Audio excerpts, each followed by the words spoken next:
After Nigeria's second military coup of July 1966, we saw the deaths of his first military president and that of over 200 officers from the eastern region. The future of the country after 6 years of independence was anything but promising. To make matters worse, in the months following the coup, a series of pogroms arose in the northern region that led to the deaths of over 30,000 Easterners, particularly of the Igbo ethnicity. Soon, many of the surviving Easterners began to return to the east with horrific tales of what they had witnessed in the north. Exactly how many refugees poured into the eastern region between mid-September and 31st of December 1966 will never be precisely known. Many have estimated it to be between 1 and 2 million people from the north and half of that from the other two regions. The new military ruler, Lieutenant Colonel Yakubu Gowon, made several promises to put a stop to the killings in the north. But even after delivering a series of broadcasts intended to put an end to the killings, it continued. Gowon also made plans for all military governors in Nigeria under the framework of the Supreme Military Council to meet and sort out ways of distilling the crisis in the country. But Lieutenant Colonel Ojukwu, the military governor of the eastern region, who refused to recognize Gowon's leadership, refused to attend any meeting within Nigeria for safety reasons. Finally, on the 4th and 5th of January 1967, General Akran of Ghana agreed to host the officers on his territory at Aburi. A lot was discussed and agreed upon during the meeting at Aburi, but the fulcrum of the agreement was that each region would be responsible for its affairs and that the federal military government would only be responsible for matters that affected the entire country.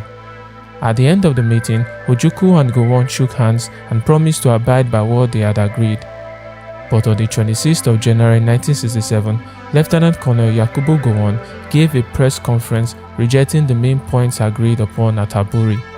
Ojukwu immediately responded by issuing an edict that all federal revenues collected in the east, excluding oil, would thereafter be diverted internally to deal with the problems of the displaced people in the eastern region.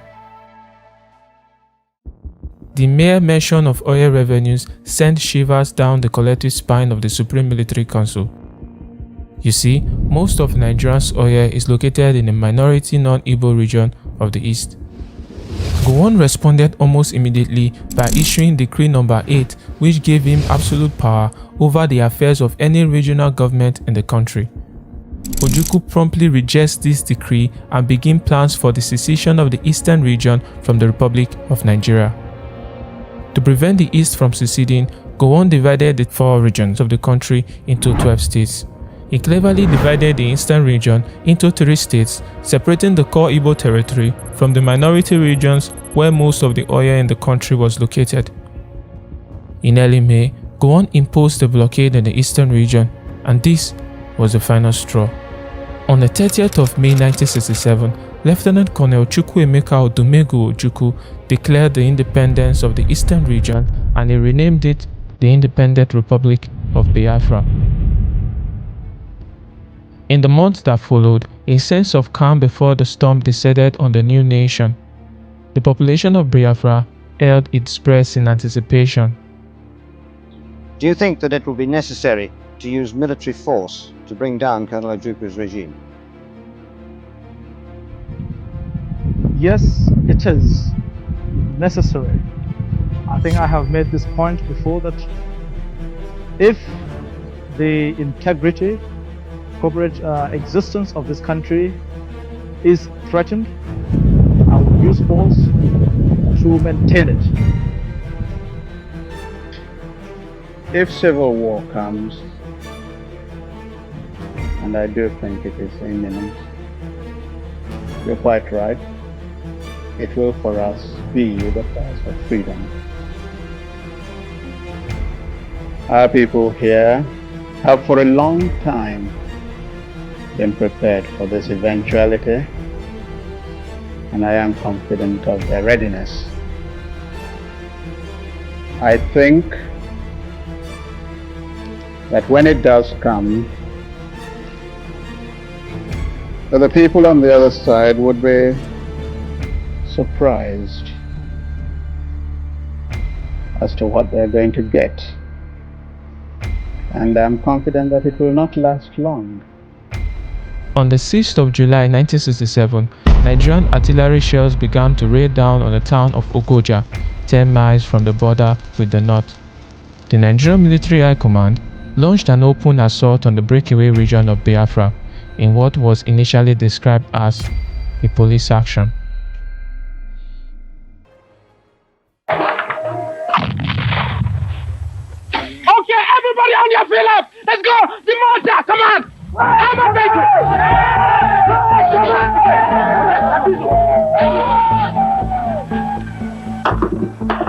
The 1st Division of the Federal Army, commanded by Colonel Mohammed Shua, the former commanding officer of the 5th Battalion in Kano, led a series of attacks on the Biafran northern border towns of Obudu, Ogoja, Garkem, and Nsukka.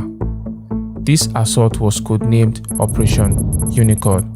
The strategy was to facilitate a quick capture of Enugu, the Biafran capital, which they confidently predicted would be achieved in a matter of weeks, if not days, thereby bringing an end to the action. The division consisted of 2 brigades comprising 3 battalions each.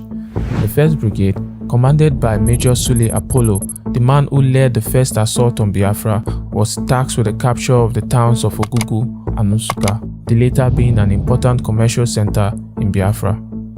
From there, the detached elements will be earmarked to push south and probe the perimeter defense of Enugu, about 35 miles further south. It seemed clear that their attitude was originally to make a massive assault on the Nsukka area, the Ogoja area, so as to tie up all our troops, and then to make an armored thrust through Nsukka direct to their number 1 objective, Lieutenant Colonel Ojukwu in Enugu. If you didn't know it, that's me. The 2nd Brigade, commanded by Major Martin Adamu, was tasked with bearing down on Enugu from the east, capturing the towns of Ogoja, Obudu, and Garkem in the process.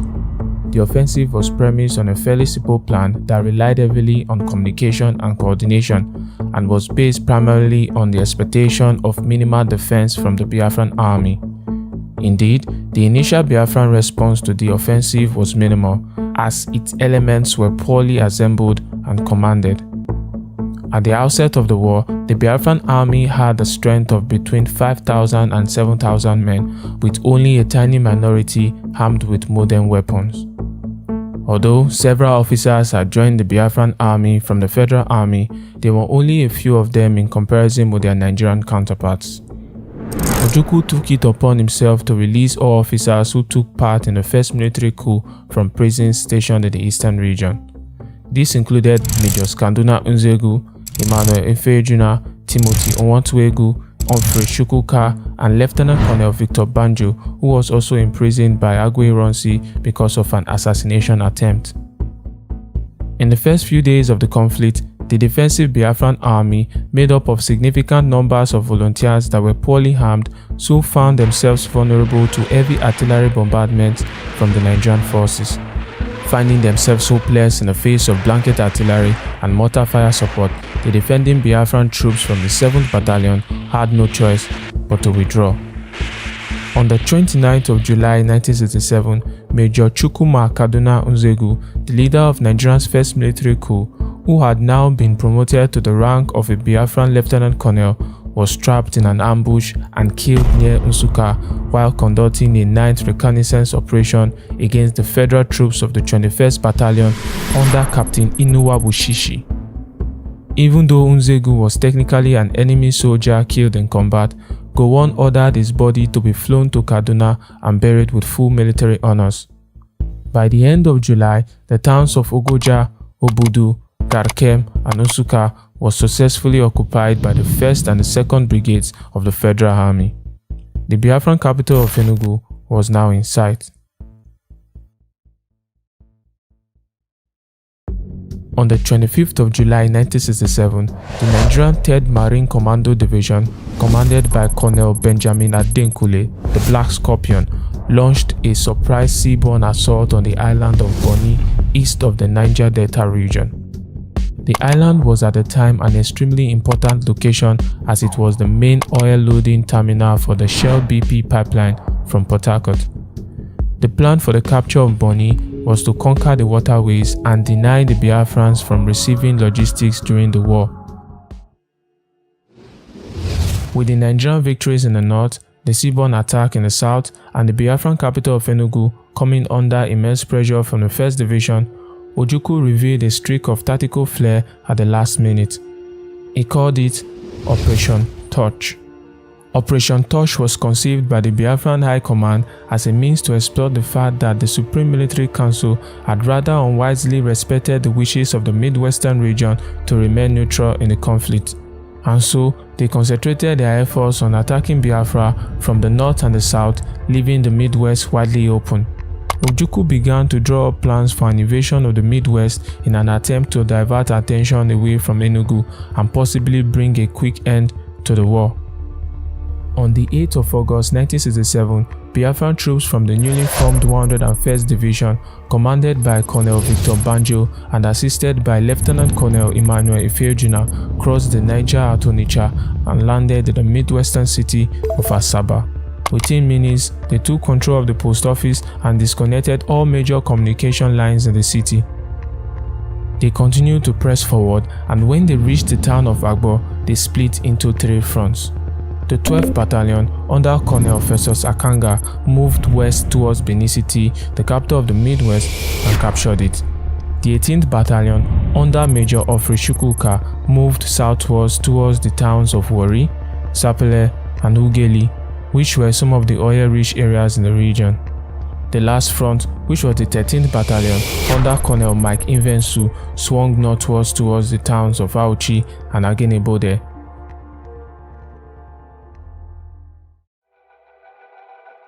Unbeknownst to Colonel Banjo, some soldiers under a Midwesterner called Lieutenant Colonel Ochai made their way to the residence of Lieutenant Colonel David Ejo, the military governor of the Midwest. They were ordered by Ojukwu to arrest him. Fortunately for Ejo, his quartermaster, Lieutenant Colonel Samuel Ogbemudia, changed the guard detail at the government house the night prior, effectively replacing the troops that were ordered to hand over the governor of the Midwest. These new guards resisted the attacking soldiers and gave Ejo enough time to escape. The 12th Battalion, now transformed into a brigade, was tasked with a quick capture of Ibadan and the Nigerian capital city of Lagos. But this was postponed for about 3 days because Ojukwu and Banjo argued over whom to appoint as governor of the Midwestern region. Not wanting to appoint an Igbo officer as governor in the region, Banjo suggested that either Lieutenant Colonel Samuel Ogbemudia or Colonel Rudolph Trimley be given the post. But Ojukwu refused and ultimately settled for an Igbo medical officer by the name of Major Albert Okonkwo.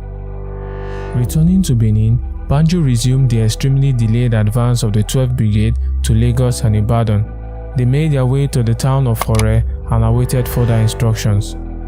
In Warri, soldiers led by Major Ofri Chukwuka made their way to the Warri prison and released Major Ademoyega, another co-conspirator of the January coup. Major Ademoyega was put in command of a newly formed Biafran 19th Battalion comprising 700 recently recruited soldiers meant to support the 12th Brigade in Benin. Lieutenant Colonel Ifeojina later gave up his command to Colonel Henry Igbugba and returned to Enugu as the division's liaison officer. After being appointed governor of the Midwest on August the 17th, Okonkwo installed a dusk-to-dawn curfew, allowing only citizens with passes to move freely at night. The administration was structured to empower those who supported the invasion. Local governments in the area were directed to donate materials to Enugu to support the war efforts. The opinions of the Midwesterners towards the Igbos before the invasion was indifferent, if not negative. Soon, some resistance groups began to spring up against the Biafrans, particularly from the ethnic Urhobos and Ijaws in the region. On the 20th of August 1967, a group of these rebels successfully raided the Biafran camp, killing 50 soldiers in the process. In retaliation, the Biafran soldiers began raiding many villages in the Midwest, carrying out many atrocities in the process. On the 19th of September 1967, Ojukwu created the Biafran puppet state out of the Midwest with Okonkwo as its president and called it the Republic of Benin. This only lasted for 24 hours.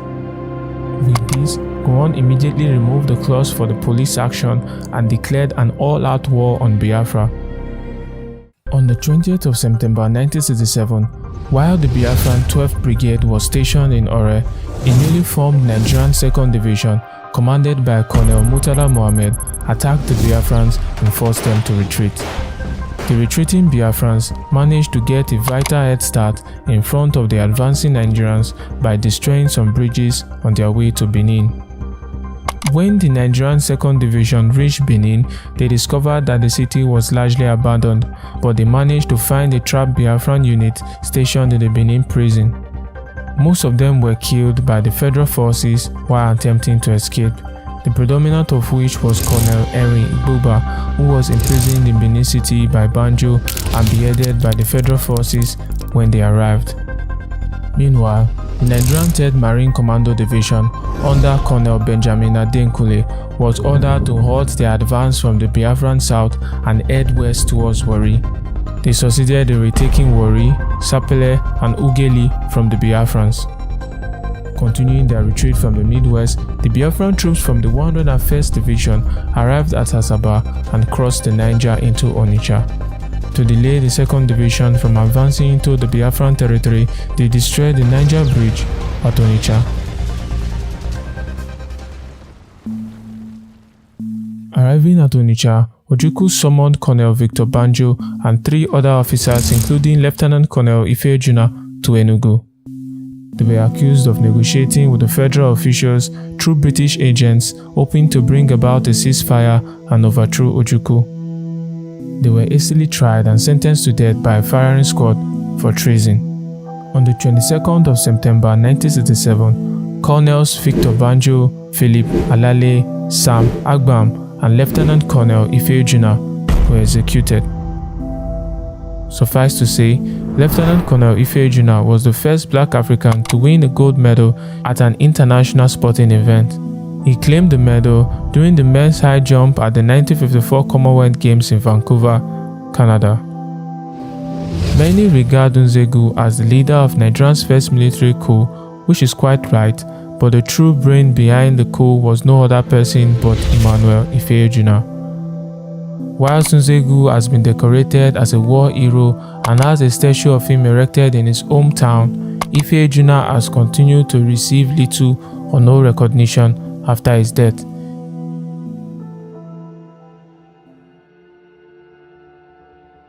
The Nigerian 1st Division began their advance from Nsukka to Enugu on the 12th of September 1967. Armed mostly with small arms and some anti-tank weapons, the troops kept in close contact with each other to keep the line of advance even. The Biafran 53rd Brigade under Colonel Alexander Madiebo, the newly appointed head of the Biafran army, was tasked with defending Enugu. But his unit had been exhausted by previous engagements and was unable to call up reinforcements. The Biafran forces attempted to slow down the federal troops, but within a few weeks, the Nigerian forces reached the heart of Enugu. Federal artillery began bombarding Enugu on the 26th of September, conducting multiple air raids in the process. News of the 2nd Division's success in the Midwest and Ojukwu's decision to execute some of his top officers boosted their morale. On the 1st of October 1967, Ojukwu delivered a speech over the radio pledging Biafrans not to abandon Enugu. But 2 days later, as the bombardment became intense, the Biafrans began to evacuate. Meanwhile, Gowon ordered Major T.Y. Danjuma to assume the temporary rank of Lieutenant Colonel and replace Major Sule Apollo as the commander of the 1st Brigade. Danjuma was given charge of 6 full battalions and 2,000 troops as reinforcements, which he organized into 1 additional battalion, with the remaining 1,000 troops held in reserve. Having obtained some armored cars, he linked up his forces before moving ahead on a narrower front towards Enugu. Finally, on the 4th of October 1967, Federal Air and Ground Forces assaulted the city. Ojukwu was asleep in the Biafran State House when the federal troops attacked. He awoke to the sound of gunfire and mortar explosion and found the building surrounded by the federal forces. But disguising himself as a servant, he walked past the circle of soldiers and escaped. In the end, the Nigerian 1st Division successfully occupied the city. Troops from the 1st Division were some of the most experienced soldiers in the Nigerian army, as many of them had fought during the Second World War. Nigerians hoped that Enugu's capture would convince the Igbos to end their support for the secession, but this did not occur. The next day, Ojukwu relocated his government without much difficulty to Umuahia, a city positioned deep within the Igbo territory.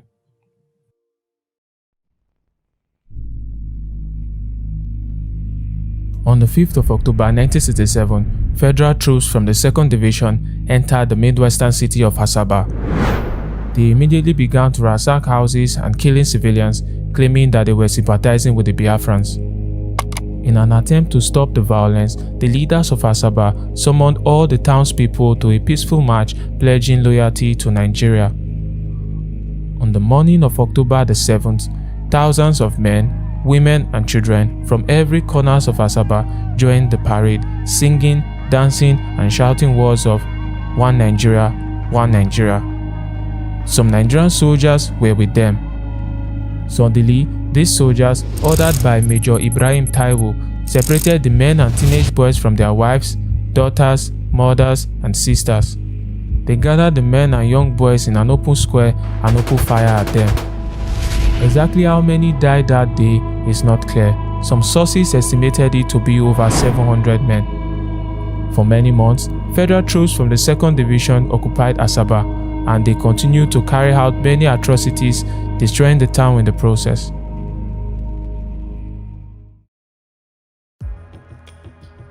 In late October 1967, troops from the Federal 2nd Division began to prepare for an invasion of the Biafran city of Onitsha. The defense of the city fell in the hands of the Biafran's 11th Division under Colonel Conrad Nwanwo. It was split into 3 battalions, the 11th, the 12th, and the 18th. The 12th Battalion, under Colonel Mike Ivensu, was responsible for defending the areas between Ida and Usube. Colonel Asa Musudo led the 18th Battalion. They were responsible for defending the main town of Onitsha. The 11th Battalion, under the Anibal of Biafra, Lieutenant Colonel Joseph Achuze, was tasked with defending the areas between Atani and Ndoni. Because the Biafrans had detonated the Niger Bridge, Gowon ordered Colonel Murtala Mohammed to cross the Niger at Ida, but he disregarded the advice and instead led an amphibious assault on Onitsha. On the 4th of October 1967, Colonel Murtala Mohammed ordered the Nigerian artillery to begin bombarding Onitsha.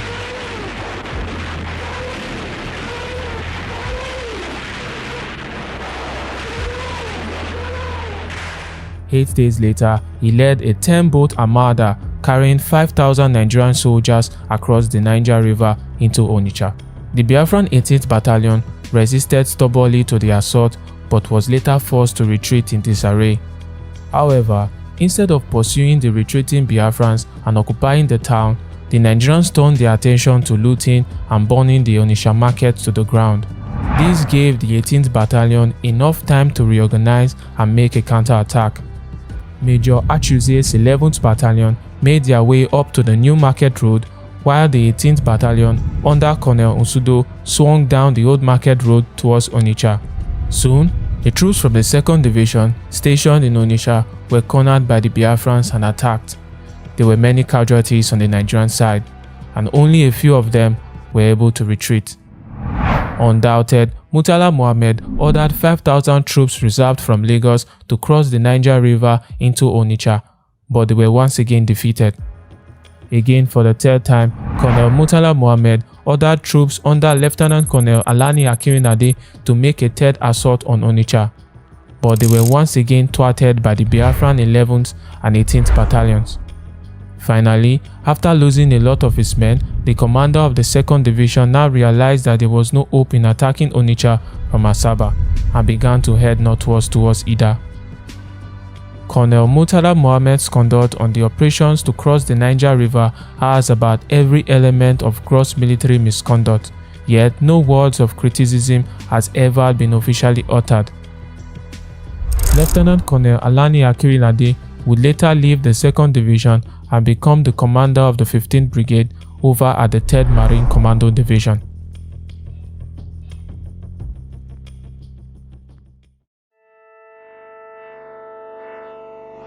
On the 7th of October 1967, the Nigerian 3rd Marine Commando Division, under the command of Colonel Benjamin Adenkule, the Black Scorpion, disembarked from Warri for the port of Bonny. The Nigerians now planned to use Bonny as a launch pad for invading the city of Calabar, which housed one of the largest seaports in Biafra. Operation Tiger Claw was the code name for the military operation. The city of Calabar was defended by the Biafran 9th Battalion under the command of Major Ogbu Oji, who was also responsible for the defense of Biafra's entire southeast coastline from Opobo to the Cameroon border. On October the 17th, Biafran defenses on the beaches of Calabar came under heavy aerial and naval bombardment. The small but stubborn Biafran resistance was overwhelmed but managed to retain control over certain parts of Calabar and its surrounding areas. Bloody hand-to-hand fighting ensued after Nigerian troops began to enter Calabar from 3 different positions. As a result, Major Oji was seriously wounded during the fighting and had to be evacuated to Umuahia, while his outnumbered troops retreated to new defensive positions on the outskirts of Calabar. He was later replaced by Lieutenant Colonel David Okafor. Okafor decided to wait for reinforcement before embarking on the counterattack. He was soon joined by the Biafran 7th Battalion under the command of Colonel Festus Akanga. Upon arrival, the Biafran 7th Battalion came under serious attack from the Nigerians. Colonel Akanga relayed the message to Ojukwu, stating that the situation in Calabar was hopeless and that they were in desperate need of assistance. Commander for GOC, the situation in this sector is definitely out of hands, if not hopeless. Not a single round of ammunition is held while enemy pressures continue ceaselessly for the past 48 hours. We intend to stay on and make the supreme sacrifice. Please help before it is too late. We who are about to die salute you. In the face of imminent devastation, Ojukwu sent some newly recruited white mercenaries led by a French colonel by the name of Roger Frick. But upon arrival, they also came under immediate attack from the Nigerians. After suffering unusually high casualties, the Biafrans, along with their white mercenaries, retreated to the north. Afterward, Roger Frick and some of his men left Biafra and never returned. And so, Calabar had been successfully captured by the Nigerians. The fall of the port city now blocked Biafran's access to the neighboring Cameroon.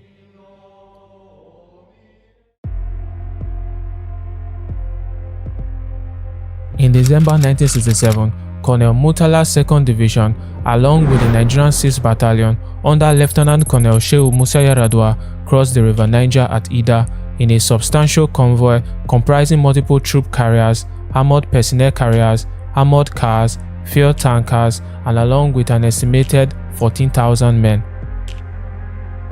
In early January 1968, Colonel Murtala Mohammed led a 2-pronged attack on the axis of Udi and Adani. 40 miles south of Nsukka, the town of Udi was taken relatively easily by the Nigerians. But from there, the division ran into the Biafran's 53rd Brigade under Colonel Christian Ude. At Adani, Murtala's troops attacked Colonel Mike Invensu's Biafran 12th Division.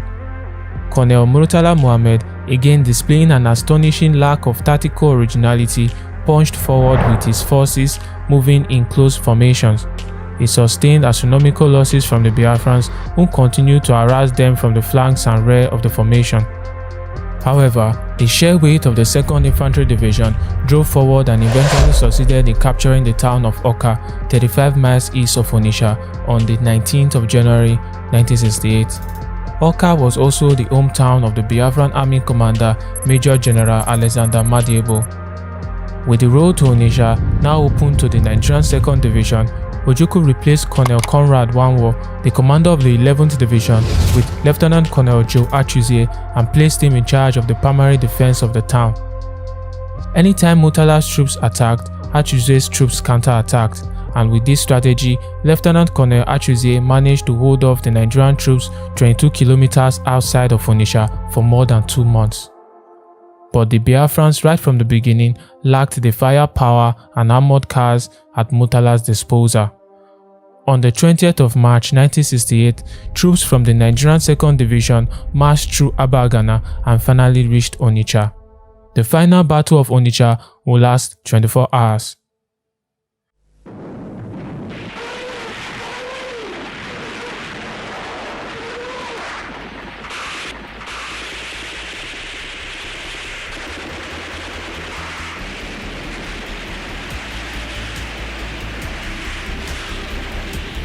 The Nigerians were forced to pay with heavy casualties, but they managed to capture Onitsha on the 26th of March 1968, indicating that the victory in the Nigerian Civil War was to be determined not by willpower but by firepower. Defeated at Onitsha, the Biafrans 11th Division broke into 2 units. The first, under Colonel Conrad Wanwo, retreated to the south to Unewi. The other, under Lieutenant Colonel Joe Achuzie, marched to the Enugu-Onitsha road where they laid a critical ambush. Due to the speed with which Colonel Murtala's troops raced into Onitsha, he often left some of his supplies behind. On the 31st of March 1968, a convoy consisting of 102 vehicles transporting 6,000 soldiers was on its way to Onitsha to deliver all those supplies.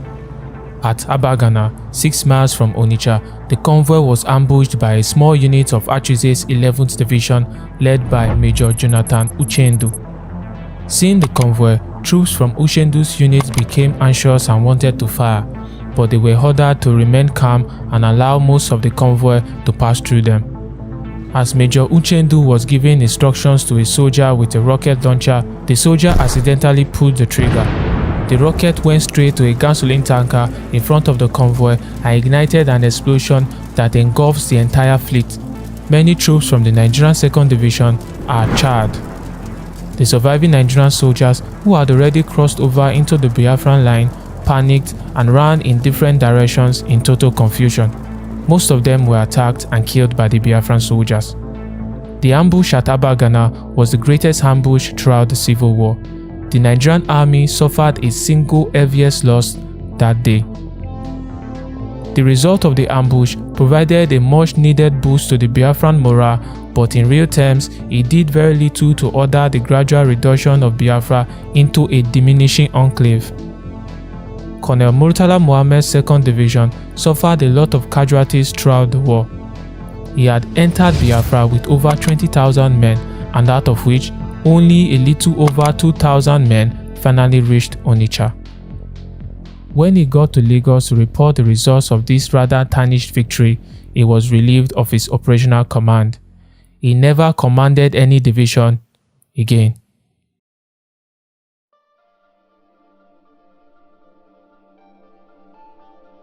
The international political opinion varied very little throughout the war. The major international powers remained generally sympathetic but steadfast in their refusal to recognize Biafra. This movement was led primarily by Britain under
militia training schools across Biafra.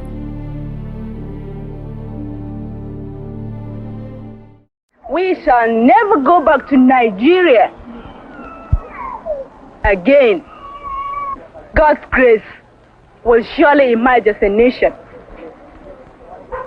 And so, as far as this war continues, we'll fight to the last man.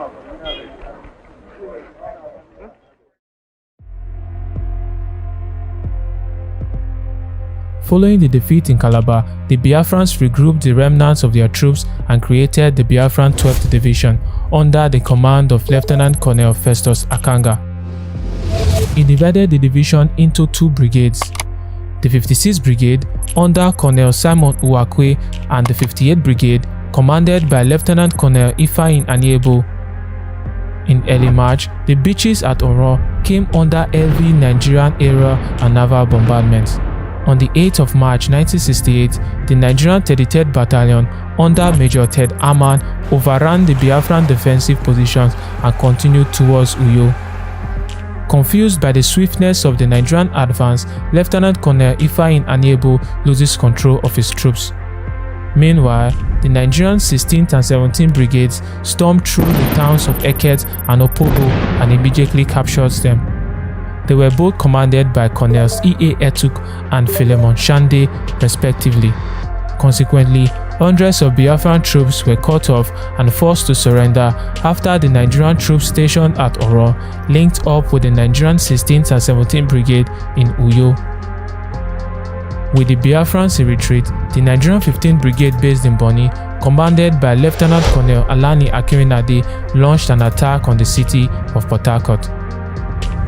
At the time, Port Harcourt was defended by the Biafran 52nd Brigade under Colonel Ogbogu Kalu. After heavy fighting, the Nigerian troops captured the town of One, but their success was short-lived. A division of Biafran soldiers under an Italian-born mercenary by the name of Giorgio Nobiato unexpectedly counterattacked, inflicting heavy casualties and forcing the Nigerians to retreat from One. But the Italian is subsequently killed during a battle with the Nigerian 17th Brigade under Colonel Philemon Shande.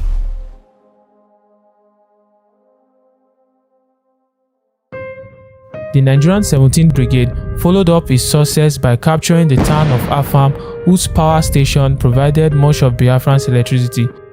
As a result, most of Biafra experienced a blackout. As the Biafran lines around Port Harcourt continue to crumble, a message is sent over Radio Biafra for the defense of the city. The one wants Port Harcourt. He wants our oil wealth by all means and at all costs, but we cannot get it. Port Harcourt signifies our freedom, our faith in God, and our unflinching determination to survive. By early May, Ojukwu replaced Colonel Ogbogu Kalu with a competent Biafran commander, Lieutenant Colonel Joe Achuzie, and placed him in charge of defending the city. Achuzie's arrival intensified the Biafrans, but soon Port Harcourt came under heavy Nigerian artillery bombardment and the Biafran troops fiercely resisted. During 5 days of heavy fighting, Port Harcourt's airport and army barracks changed hands on numerous occasions. But by the 19th of May, most Biafran troops had pushed out of the city into the surrounding areas.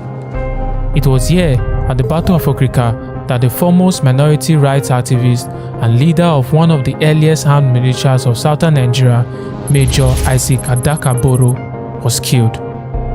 He was recruited into the Nigerian army to fight against his own people. Undeterred by the Nigerian advancement, Achuzie continued to fight against the troops from the 17th and 14th Brigades. He narrowly escaped death after almost being run down by an armored car. In the end, his troops abandoned the fighting and retreated to the town of Igrita, north of Port Harcourt. And so, the city of Port Harcourt was captured by the Nigerians, cutting off Biafran's main access to the sea.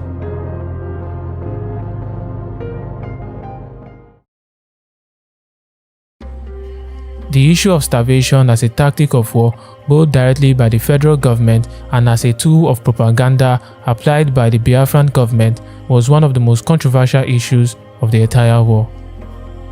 As the number of Biafran cities captured by the Nigerians increased, the sheer number of internally displaced civilians skyrocketed.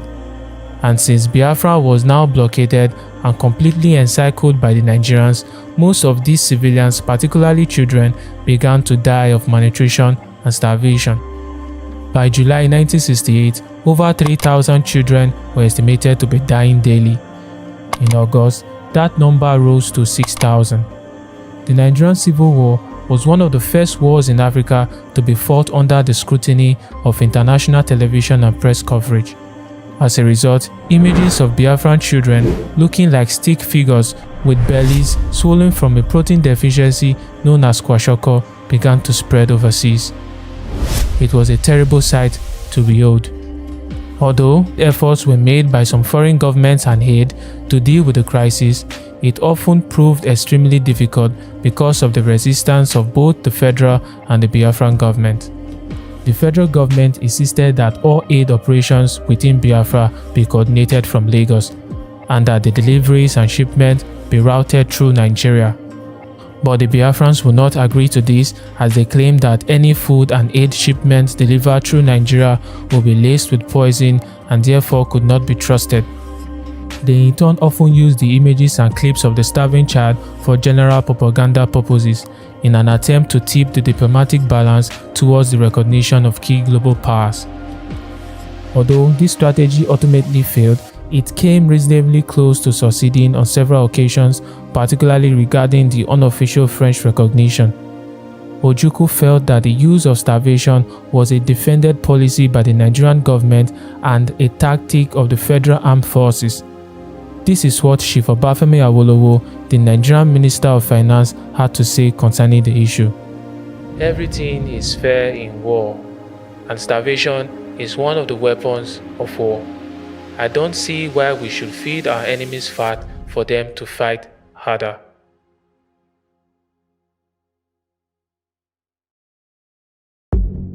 After the capture of Port Harcourt, Colonel Benjamin Adekunle, the Black Scorpion, and his 3rd Marine Commando Division began to make plans for the capture of the remaining major cities in Biafra. The three on his mind were the cities of Owerri, Aba, and the Biafran capital of Umuahia. And thus, the military action was codenamed Operation OAU.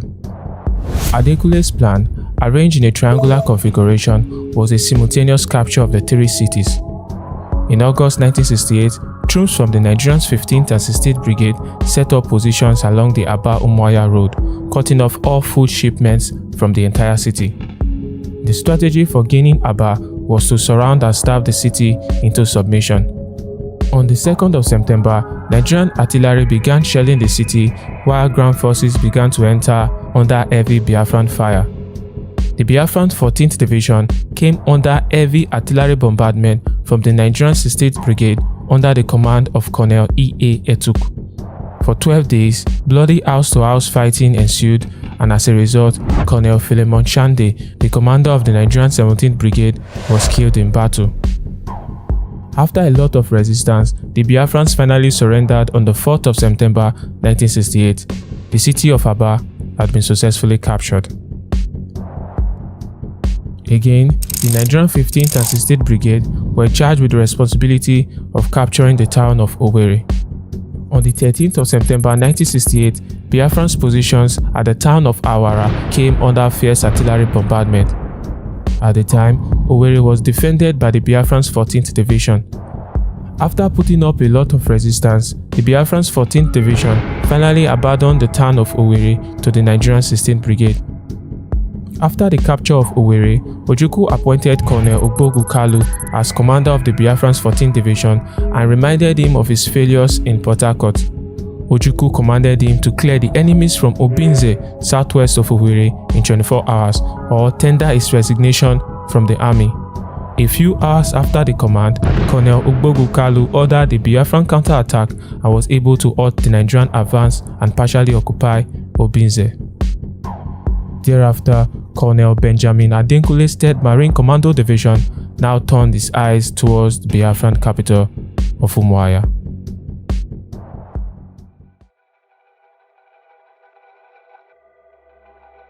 On the 18th of September 1968, the 18th and 13th Brigade of the Nigerian 3rd Marine Commando Division began making their way towards Umuahia, but they were intercepted outside the city by a division of Biafran soldiers. For nearly 2 weeks, the two sides exchanged gunfire and artillery, resulting in mass casualties on both sides. Because of this, Colonel Adekunle radioed in that he needed reinforcement or his entire division would be at risk of annihilation, but they never arrived. The Biafrans at Umuahia put up a formidable resistance, resulting in the deaths of over 20,000 soldiers from the 3rd Marine Commando Division. This amounted to 2/3 of the entire division. On the 1st of October, the Nigerian 3rd Marine Commando Division had no other option but to retreat to Port Harcourt, leaving behind Colonel Etuk's 16th Brigade in Owerri. On the 15th of October 1968, troops led by the General Commanding Officer of the Biafran Army, Brigadier Alexander Madiebo, began to encircle Owerri. No further attempts were made by the Biafrans to recapture the city for 2 months. Since the beginning of the Civil War, there had been a conflict between the Biafran soldiers and the white mercenaries they hired. To discredit the mercenaries, the Biafran second-in-command, Major General Philip Effiong, managed to convince Ojukwu to order the 4th Commando Brigade to mount an offensive against the Nigerian position at Onitsha through open terrain. As a result, Ojukwu sent 4,000 troops from the 4th Commando Brigade to Nkwele, less than 10 kilometers outside Onitsha. This brigade was commanded by a no-nonsense German mercenary called Colonel Rolf Steiner. On the 15th of November 1968, Steiner was ordered to launch an offensive operation on Onitsha, coined Operation Hiroshima. The operation was a full frontal attack across an open field, and with no aerial support or any natural obstacles to hide behind, the attacking Biafran Brigade was decimated by machine gun fire from the Nigerian 2nd Division led by Colonel Ibrahim Haruna. As a result, the Biafrans suffered heavy casualties. Undeterred by their losses, Major Taffy Williams, Steiner's second-in-command, ordered a unit of Biafran soldiers under a Belgian called Mark Goshen to attack a Nigerian defensive position. It was nothing but a suicide mission, and Goshen was immediately shot dead. Consequently, the Biafran 4th Commando Brigade lost more than half of its troops to the Nigerians. They were used as pawns in the battle of strength between their commanders. On the 29th of November 1968, the remaining soldiers of the 4th Commando Brigade retreated from Onitsha, leaving the city under complete Nigerian control for the rest of the war. The battle at Onitsha had a serious toll on Colonel Steiner, and he began drinking heavily to help relieve his panic attacks. On the 6th of December 1968, Ojukwu dismissed and deported him and 5 other mercenaries out of Biafra. Ojukwu then handed the command of the 4th Commando Brigade to Major Taffy Williams.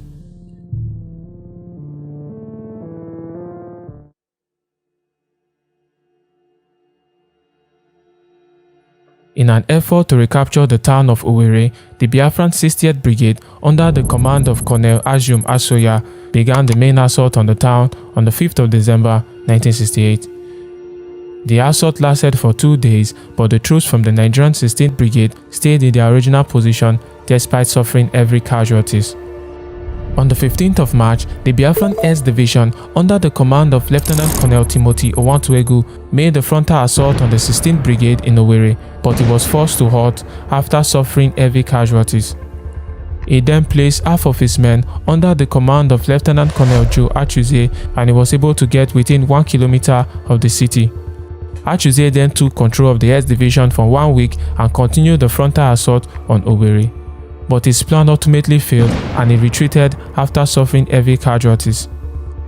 On the 31st of March 1969, the Biafran 14th Division under Colonel Ugbogu Kalu finally attacked Owerri and secured control of over 70% of the city. Colonel Etuk's Nigerian 16th Brigade was getting constantly encircled by the Biafrans, cutting off their food and supplies in the process. The Nigerian 16th Brigade was continuously attacked by the Biafran 60th Brigade moving from the west, the 52nd Brigade from the north, and the 68th Battalion of the S Division from the east. This forced Colonel Etuk to order his troops to fight their way out of the town. On the 20th of April 1969, Etuk's second-in-command, Major Ted Arman, was shot and killed in Owerri by a Biafran sniper who had managed to get within firing range. He will be replaced by Captain Muhammadu Buhari. 4 days later, the remaining soldiers of the Nigerian 16th Brigade successfully retreated from Owerri and escaped into Nigerian Air Territory.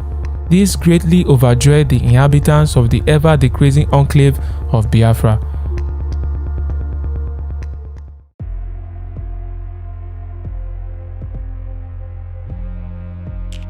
With the failed attempt of the 3rd Marine Commando Division to capture the city of Umuahia during Operation OAU, the general officer commanding the Nigerian 1st Division, Colonel Mohammed Shua, decided to give it a try.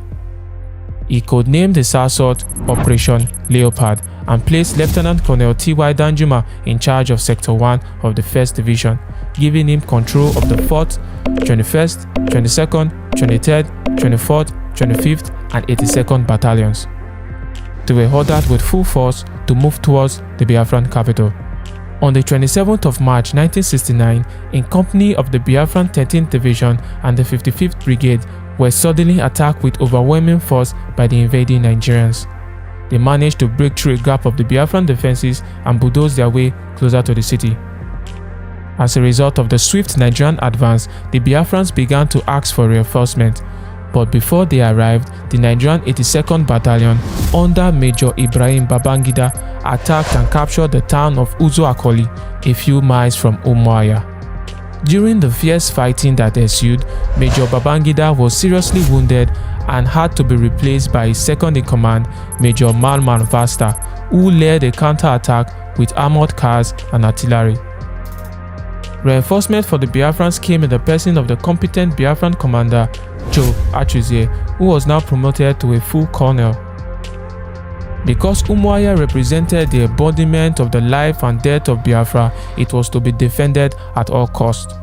It soon became the rendezvous location for most of the Biafran's top military commanders. An attempt by the Nigerian 25th Battalion to snatch Umuahia led to the Biafran decimation of the entire battalion. On the 11th of April 1969, the Nigerian army called in for air support. From Uzo Akoli to Umuakpo and Ameke to Umuahia, a veritable tornado of bombs and fire ravaged the Biafran control areas of the Umuahia sector. Consequently, Ojukwu replaced Lieutenant Colonel Timothy Owantuegu with Colonel Azum Asoya as commander of the S Division. Using track tanks, the Nigerian 21st and 44th Battalions swung towards Umuahia through the forest, taking the Biafrans by surprise. Such was the surprise of the Nigerian attack that when Colonel Asoya began to check the reports of the Nigerian attack across the city, he found himself face to face with the advancing Nigerian army with no Biafran defenders. 48 hours later, on the 22nd of April 1969, the Nigerian army had total control of the capital city of Umuahia.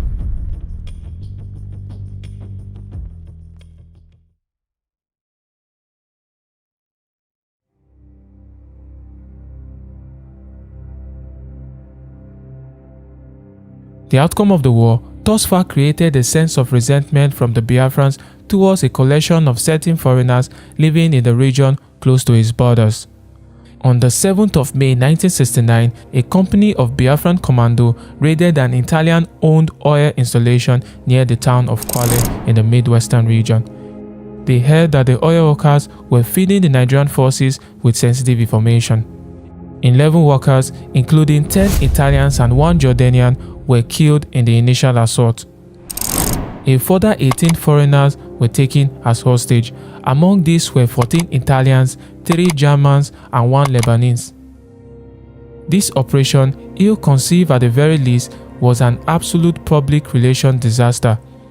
Against the torrent of international protests, the oilfield workers were tried and found guilty of supporting the enemy. This incident caused an international uproar and temporarily weakened the European sympathy for Biafra. In the following month, both Pope Paul VI, the Italian government, the United Kingdom, and the United States mounted concerted pressure on Biafra. Over the fates of 18 white men, Europe and America is moved, but over the deaths of millions of Africans during the war, they remained indifferent. After receiving a personal direct mail from the Pope, Ojukwu pardoned the foreigners. The 18 men were released and flown out of Biafra in custody of diplomats from the Ivory Coast and Gabon.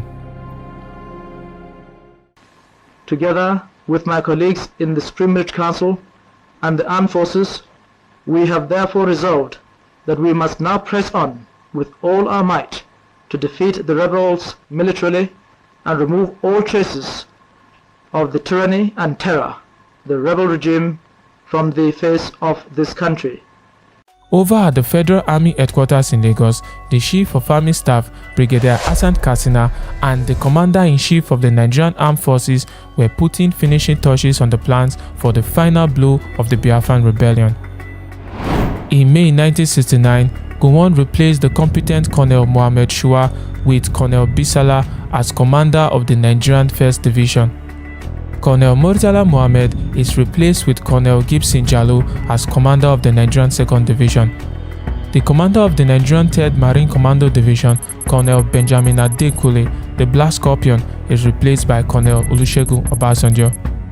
With great rejuvenation, the Nigerian army was now on its way to crush the Biafran Rebellion forever. That same month, a Swedish national by the name of Carl Gustav von Rosen took it upon himself to re-establish the Biafran Air Force almost single-handedly. He led several Biafran airstrikes against some notable federal targets. This function, codenamed Operation Biafran Babies, saw von Rosen and his compatriots performing improvised squadron attacks against installations and airfields in Port Harcourt, Benin, and Enugu. The Nigerians were severely rattled by the attack, which led to the destruction of several of their Russian-built aircraft and various oil and power installations in the Midwest. These attacks continued in the autumn, but inevitably became unsuccessful in neutralizing the ability of the Nigerian Air Force to operate. The recapture of Owerri by the Biafran forces was quickly followed by a deep southward thrust towards Port Harcourt. The Biafrans continued to occupy the countryside between and behind the federal positions. Colonel Obasanjo spent his initial 6 weeks of his command containing a Biafran advance at Haba. Initially, his objective was first to retake Owerri and then proceed to take Oguta before finally moving towards the all-important Uli Airport, which was the safe haven of the Biafran resistance. However, by November 1969, the Nigerian reconnaissance probe had begun to reveal gaps in the Biafran defenses. This convinced Colonel Obasanjo that a better option would be to mount an advance on a broad front towards Umuahia to link up with the 1st Division, effectively cutting what remained of Biafra in half, before then turning west and advancing on Uli, by which point it could safely be surmised that the Biafran resistance would crumble.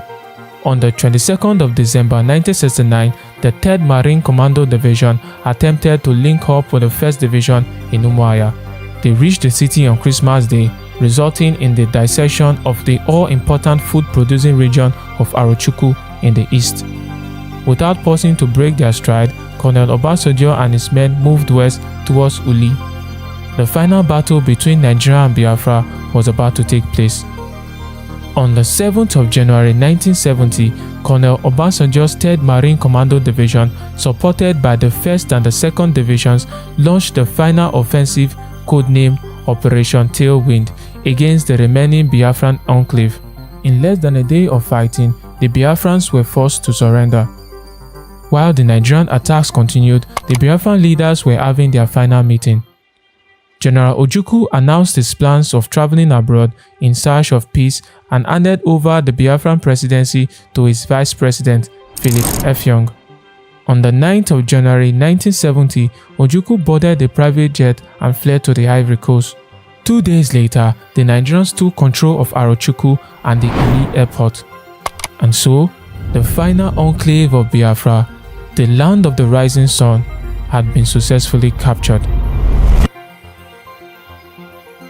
The next day, the new Biafran president and his prominent officers called for a ceasefire and made their way to Owerri to broadcast their final surrender to Colonel Obasanjo.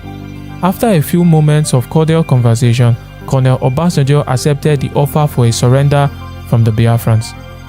On the 15th of January 1970, Effiong flew to Lagos to officially announce the surrender, and the Republic of Biafra ceased to exist. I, Major General Philip Effiong, officer administering the government of the Republic of Biafra, now wish to make the following declaration. That we affirm we are loyal Nigerian citizens and accept that the Republic of Biafra hereby ceases to exist. The tragic chapter of violence is just ended. We are at the dawn of national reconciliation. Once again, we have an opportunity to build a new nation.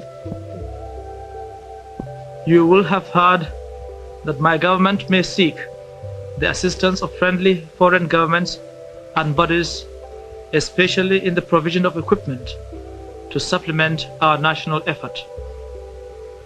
There are, however, a number of foreign governments and organizations whose so-called assistance will not be welcome. These are the governments and organizations which sustained the rebellion. They are thus guilty of the blood of thousands who perished because of the prolongation of the futile rebel resistance. They did not act out of love for humanity. Their purpose was to disintegrate Nigeria and Africa and impose their will on us.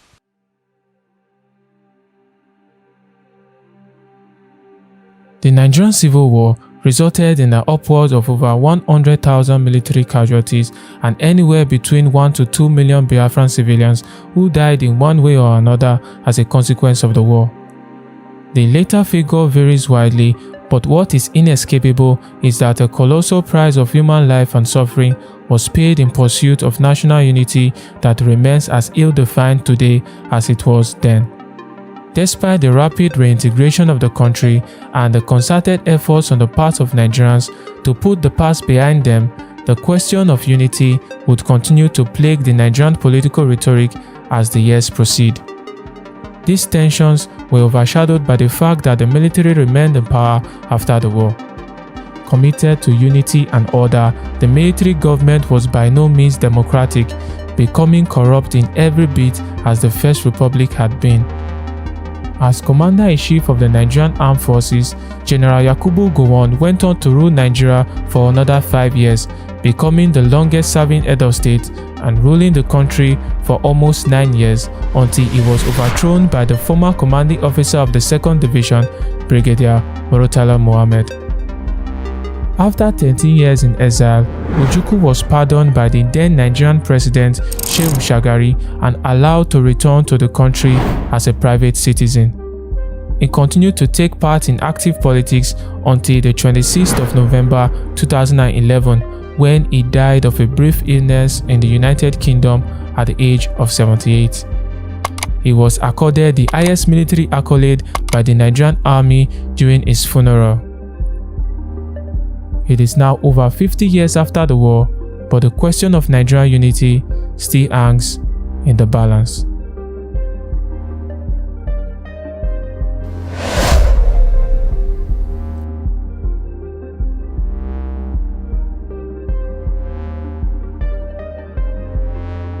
If you've watched this video to the end, I want to say thank you and you are amazing.